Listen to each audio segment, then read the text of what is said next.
Hello students, welcome to the MC study material channel. आज C language के 4th lecture में हम पढ़ेंगे वेरिएबल के बारे में।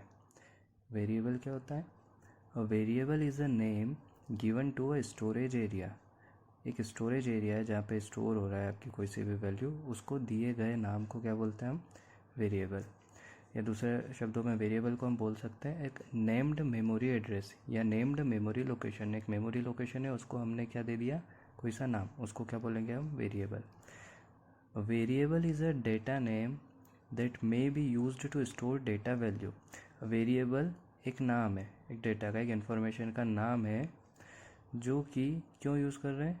उस डेटा की वैल्यू को या उस इन्फॉर्मेशन की वैल्यू को स्टोर करने के लिए। ठीक है, तो वेरिएबल कुछ नहीं है, जैसे हमने आइडेंटिफायर देखा वही क्या वेरिएबल है। तो वेरिएबल केवल एक नाम है, वो फंक्शन का भी हो सकता है।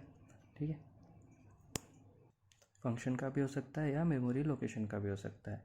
ठीक है, अनलाइक कांस्टेंट, अ वेरिएबल में take different values at different times during execution. Constant value में हमने क्या देखा था? कांस्टेंट पढ़ा था कि जो वैल्यू होती है वो फिक्स होती है, वो पूरे प्रोग्राम के दौरान फिक्स रहेगी, चेंज नहीं हो सकती। लेकिन वेरिएबल की वैल्यू अलग अलग टाइम पे अलग अलग वैल्यूज़ एक प्रोग्राम के एग्जीक्यूशन के दौरान ले सकता है। मान लो एक वेरिएबल हमने डिफाइन करा है, उसकी वैल्यू पहले 10 थी, फिर उसकी वैल्यू हमने चेंज करके क्या कर दी? 20। तो वेरिएबल की वैल्यू चेंज हो सकती है, लेकिन कांस्टेंट की वैल्यू पूरे प्रोग्राम के दौरान फिक्स्ड रहेगी। ये इन दोनों में डिफरेंस है।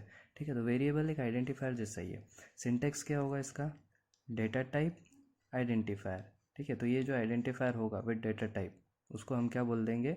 वेरिएबल। डेटा टाइप कुछ भी हो सकता है, जैसे अभी हम डेटा टाइप पढ़ेंगे आगे। तो जैसे एग्जांपल में हमने लिखा इंट ए, सेमीकोलन लगा दिया, है ना?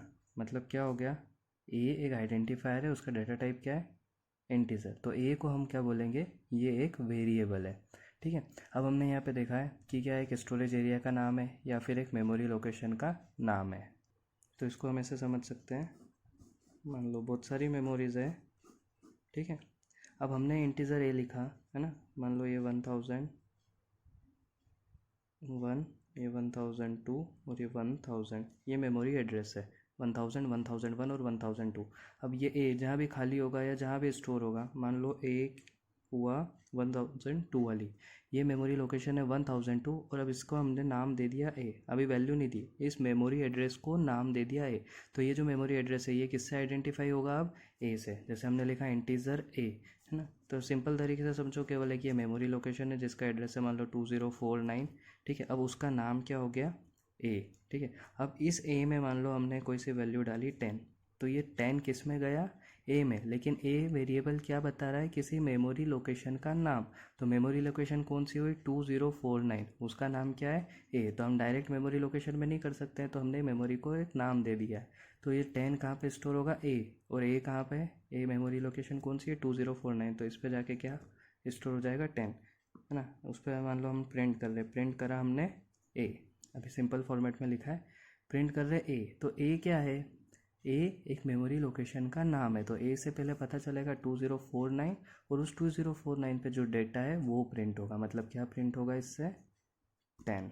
ठीक है, तो वेरिएबल क्या है? कुछ नहीं है, वेरिएबल केवल एक नाम है। किसका? एक मेमोरी लोकेशन का। ठीक है, जैसे हमने आइडेंटिफायर्स में रूल्स देखे थे, वही रूल इस पे फॉलो होते हैं वेरिएबल पे, क्योंकि हमने देखा ये डाटा टाइप के बाद क्या आएगा? आइडेंटिफायर। तो एक बार रूल्स फिर से देख लेते हैं। क्या रूल्स है? The name of a variable can be composed of letters, digits and underscore. मतलब जो भी वेरिएबल का आप नाम डिक्लेयर करोगे उसमें केवल लेटर्स होंगे ए से जेड तक, डिजिट्स होंगे 0 से 9 तक, और अंडरस्कोर। उसके अलावा कुछ भी नहीं होगा, कोई स्पेशल सिंबल नहीं। सेकेंड है, it must begin with either a letter or an underscore. ये भी हम देख चुके हैं, या तो वो लेटर से स्टार्ट होगा या अंडरस्कोर से, वो डिजिट से स्टार्ट नहीं हो सकता है। ठीक है, थर्ड केस है, upper case and lower case letters are distinct because C is case sensitive. C किसी लैंग्वेज है केस सेंसिटिव। केस मतलब अपर केस या लोअर केस, छोटा। ठीक है, अपर केस मतलब क्या हो जाएगा? ये कैपिटल वाला, और स्मॉल केस क्या हो जाएगा? ये वाला। तो ये दोनों अगर मैंने वेरिएबल डिक्लेयर करे तो दोनों अलग अलग है। ये कैपिटल है, ये अपर केस, ये लोअर केस। इन दोनों को वो अलग अलग मानेगा, इन दोनों को एक नहीं मानेगा। ठीक है, फोर्थ रूल है, it should not be a keyword. भाई वो कीवर्ड, हम उसको वेरिएबल का नाम नहीं बना सकते कीवर्ड को।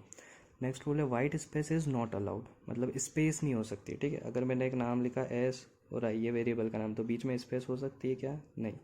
ठीक है, नेक्स्ट रूल है आंसी स्टैंडर्ड, सी का जो आंसी स्टैंडर्ड है वो केवल it recognize a length of 31 characters, वो शुरू के 31 कैरेक्टर से रिकॉग्नाइज करता है किसी वेरिएबल के।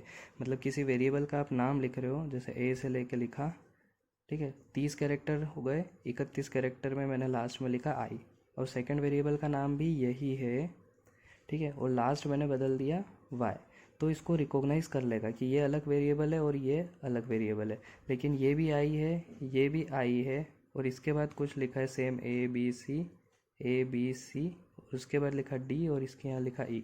तो चेंज कहाँ पे हो रहा है, लास्ट में यहाँ जाके, मतलब 31 के बाद 32, 33, 34, 35वें पे, तो उसको रिकॉग्नाइज नहीं करेगा। वो कितने रिकॉग्नाइज करेगा, 31, और यहाँ तक तो सेम नाम दिख रहा है, तो वो बोल देगा कि ये सेम वेरिएबल है, ये अलग अलग वेरिएबल नहीं है।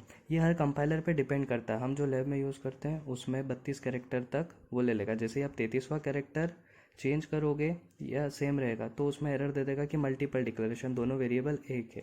लेकिन 32 कैरेक्टर तक के बाद जो वैल्यू आपने अलग अलग दे दी तो वो बोलेगा, वो समझेगा कि हाँ दोनों अलग अलग वेरिएबल है। ऐसे कुछ कंपाइलर है 8 डिजिट तक लेते हैं, C99 का जो कंपाइलर था वो 63 डिजिट तक, 63 जो लेंथ है वो रिकॉग्नाइज कर सकता था। तो हमारा ये टॉपिक था वेरिएबल का, ये सेम था आइडेंटिफायर के जैसे। तो वेरिएबल क्या है, केवल एक नाम है किसी मेमोरी लोकेशन को, उसको आइडेंटिफाई करने के लिए हमको सुविधा होगी कि हाँ इस मेमोरी लोकेशन का नाम क्या है, तो हमको पता चल जाएगा कि ए से जो नाम लिया है वो किस मेमोरी लोकेशन का, 2049 का, ठीक है।